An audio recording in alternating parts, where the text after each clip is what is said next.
TMR death case और मूलक को मिलने वाली है बड़ी उपलब्धि। बता दें कि आज दिल्ली एनडीएमसी कार्यालय में एक बैठक की गई, जिसके अंदर बांसु स्वराज, प्रवेश वर्मा चेयरमैन और 3 मेंबर की अध्यक्षता में की गई। उन्होंने कहा कि बहुत जल्दी से हम टीएमआर और डेथ केस वालों को और मूलक वालों को खुशखबरी देने वाले हैं। बता दें कि कुछ समय लगता है, लेकिन उनकी समस्याएं जो थी वो हम पूरी तरह से निपटा चुके हैं और आने वाले समय में उन्हें बहुत जल्दी से उनका कुछ प्रमोशन भी किया जाएगा, कुछ को भेजा भी जाएगा। ऐसे में क्या कुछ करें अनिल वाल्मीकि, एनडीएमसी चेयरमैन। दिल्ली से अजय चौहान की ये खास रिपोर्ट। कुछ पॉलिसी के बारे में बताया, जैसे कॉरपोरेशन के बारे में पता चला है, वाटर सप्लाई में ऐसा कुछ संज्ञान में आता है, लोग बताते हैं। तो चेयरमैन साहब के कानों में हमने डाला है। उन्होंने खुद आश्वस्त किया है कि वहाँ से पॉलिसी मंगा के हम कोई ना कोई इस पे रास्ता निकालेंगे। हम काउंसिल में आवाज उठा रहे हैं, लेकिन पॉलिसी मैटर्स में कुछ ना कुछ थोड़ा देर तो होता ही है ना जी, सबके हाथ में तो नहीं है ये।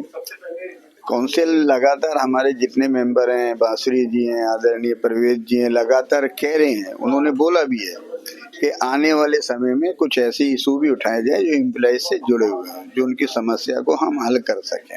हमारी मांग है, हम इस पे लगे हुए। नहीं, सभी लोग लगे हुए, मेरे पे नहीं, बांसुरी जी भी हैं, हमारे मंत्री साहब हैं, चेल साहब हैं, सभी बराबर से हम लगे हुए हैं। हमारा सामान भी है आपस में, अलग कोई नहीं है, सब मिलके हम काम करते हैं।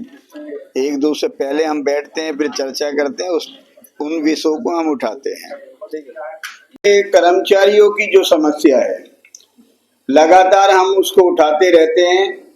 जैसे करुणामूलक आधार पे जो हमारे कर्मचारी हैं, इस बार एक विशेष मतलब हुआ है। पहले क्या था कि 45-40 लोग उसमें आते थे, आज हम सबके प्रयास से 110 लोग उसमें आए हैं। 110 लोग उस रेंज में आए जिनको नौकरी प्राप्त होगी।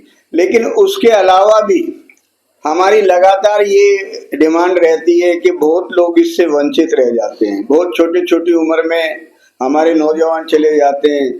18-18 साल, 22-22 साल की हमारी बच्चियां विधवा हो जाती हैं। वो जब हमारे पास आती हैं तो बड़ा दर्द होता है उनकी ये समस्या सुन के।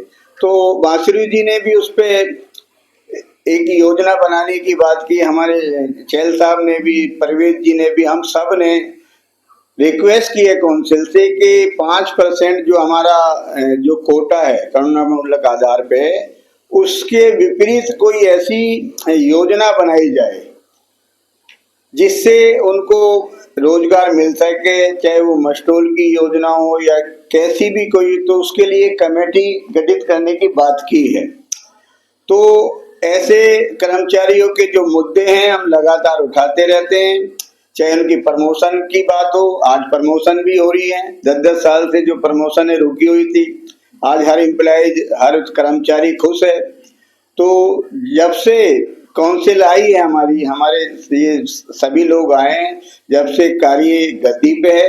जैसे अभी बताया, वाल्मीकि सदन जो ऐतिहासिक वाल्मीकि सदन है हमारा, जहाँ महात्मा गांधी जी 293 दिन जिन्होंने वहां बिताए हैं, वहां कुछ ऐसी बिल्डिंग्स हैं जो 3-3 पीढ़ियों से वहां लोग रह रहे हैं।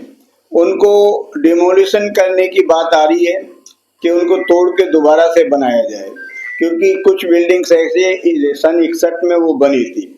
लेकिन हमने उनको कहा कि आप तोड़ें, हमें कोई इतराज नहीं, लेकिन एक टावर वहां तोड़ के उसी जगह पे फिर वो दूसरा टावर बने, ताकि लोग वहां से जाए ना, क्योंकि 3-3 पीढ़ी से लोग वहां रहते हैं और वो जाना चाहते नहीं। वहां एक ऐतिहासिक वाल्मीकि मंदिर है, अगर वो वहां से जाएंगे तो उसकी महत्वता खत्म हो जाएगी। तो ये सारी चीजों पे आज काउंसिल में बात हुई है। मैं आप सभी बंधुओं का बहुत बहुत धन्यवाद।